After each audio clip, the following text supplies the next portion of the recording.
in its own way, our own age has shown itself to be any more rational than they were. It's time we all came to our senses.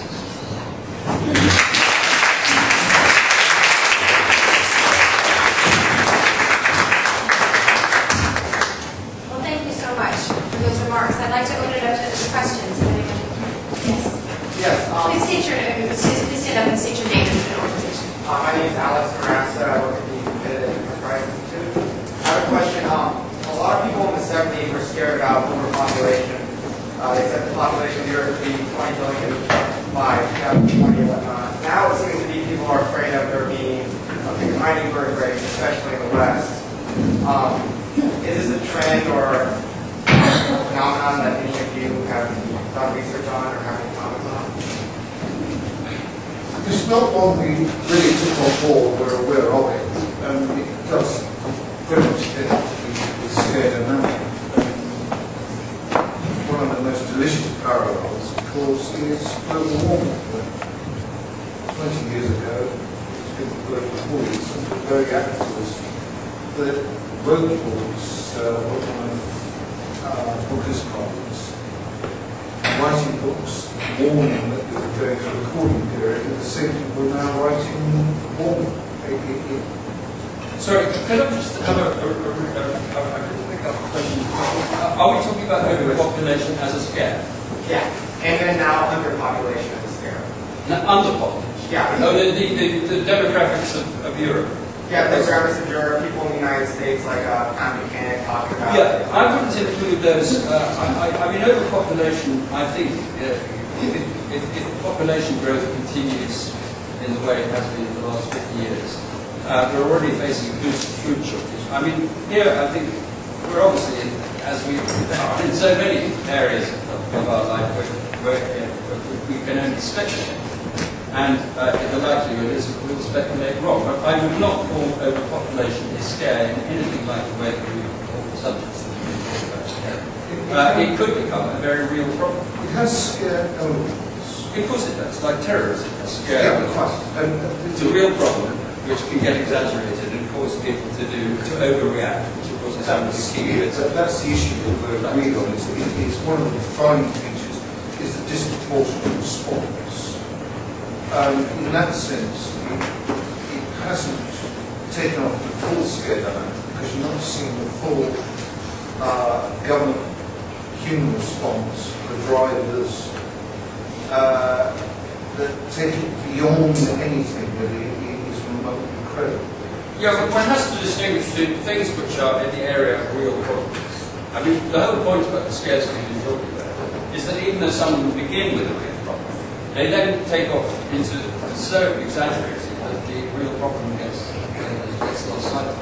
Whereas I'd say, you know, the world has got many very serious problems, and population growth or decline is a serious problem, or potentially is a serious problem. It's not a scare. It could. I think I've said it. I think I've made it. It's not. This is not an argument.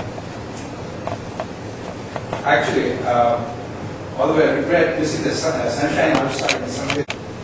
In India, for example, Sanjeev Gandhi decided that there really should be a reduction in population, etc.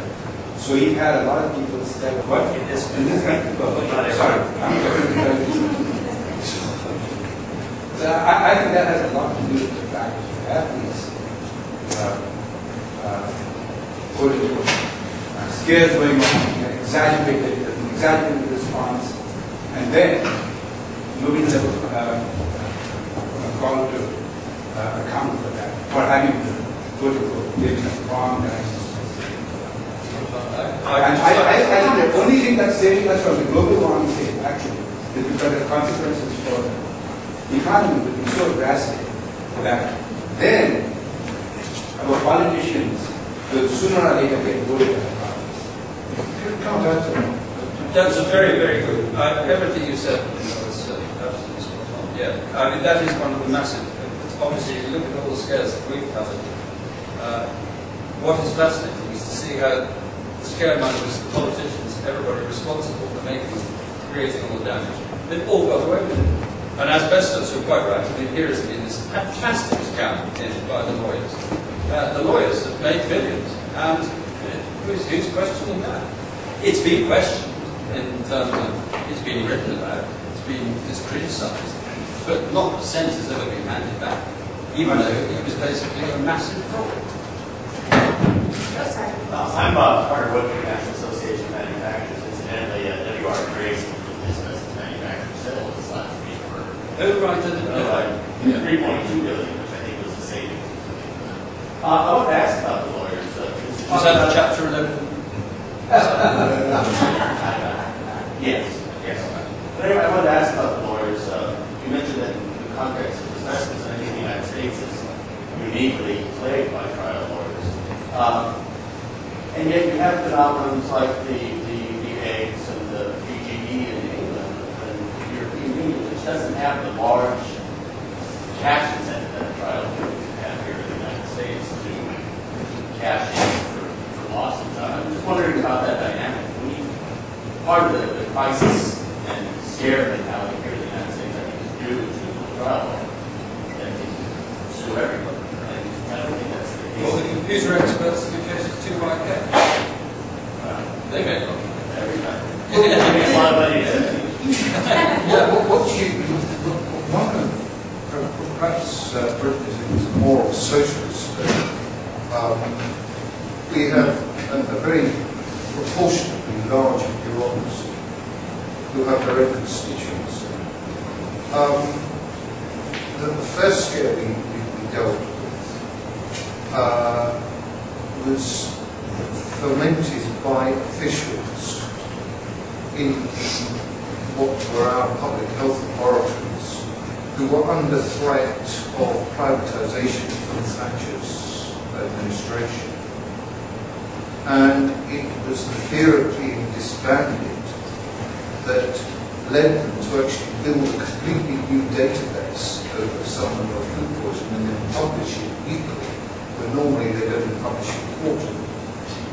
And they were joined by sanitary officials in the context of local government cutbacks, where local authority, being forced on by central government, local authorities could see that they could cut down or had to cut down their staffs. And one of the easiest ways of doing it with this group of officials was to reduce the frequency of inspection of food premises. So the officials retaliated by pushing the food poisoning scare and tying it in with the new Food Safety Act, which gave them food premises license, which mandated a fixed period of inspection, which then forced the local authorities to increase their establishment. So you see, and we continue to see this right through. We saw it with AIDS, where we ended up with a constituency of officials where we had more AIDS counsellors than there were people suffering from AIDS. It was more than a one-to-one relationship.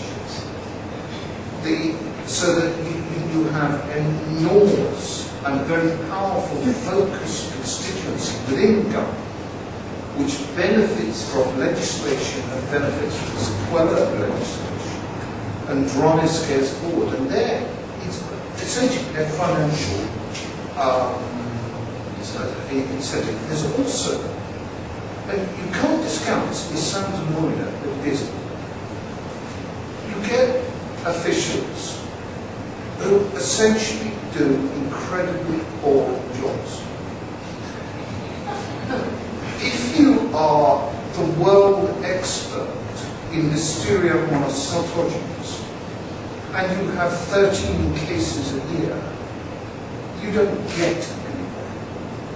But when suddenly you are the scare of the moment, you become lead speaker in Hawaii at a conference and your CV suddenly expands to take you to San Francisco and to Russia and to Moscow, and all of a sudden you are the centre of the university, you are rushing around, and the personal and brand is and the career buzz that you get out of pushing